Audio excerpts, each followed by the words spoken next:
हिँडेका के सबै सुतेछन् यिनीहरू पानीभित्र आनन्द लिन सक्दैनन् पानीभित्र आनन्द लिन सक्दैनन्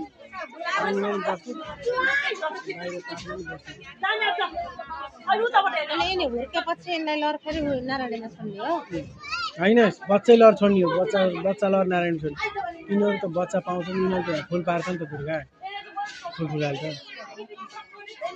भन्नाले यिनीहरूले अटोमेटिक आफ्नै प्राकृतिक तरिकाले उसमा गर्न सक्दैनन् र त्यही नारायणीमा बाढी आउँदा सर्लक्कै फुलहरू बगाइदिने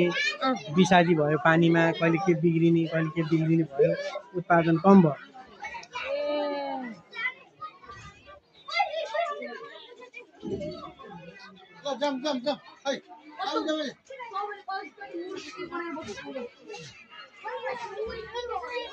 यो कति छ नि यो कसरा क्षेत्र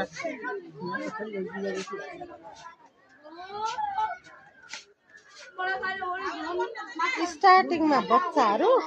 अनि यतातिर ठुलोहरू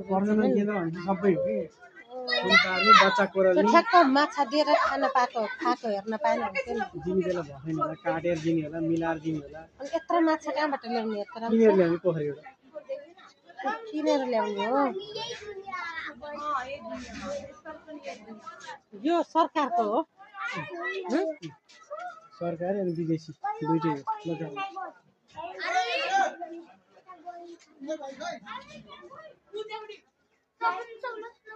यहाँ मस्तसँग गोहीहरू सुतिरहेको हामी देख्न पाउँछौँ त्यहाँ परको केन्द्रमा यहाँ सबै गोहीहरू को प्रजनन केन्द्र रहेछ यहाँ फुल पारेर गोही उत्पादन गरेर बच्चालाई लगेर नारायणी नदीमा छोडेको रहेछ हेर्न आउँदा एकदमै आनन्ददायी रहेछ यो विक्रम बाबाको नजिकै रहेको छ यहाँ म पनि पहिलोपटक आएको एकदमै आनन्द आयो हेर्न गोहीहरू मजाले पानीबाट निस्केर घाममा सुत्दा रहेछन् यहाँ बच्चादेखि ठुलासम्मका गोहीहरू देख्न सकिन्छ एकदमै रमाइलो छ यहाँको दृश्य हजुरहरूलाई के रमाइलो लाग्यो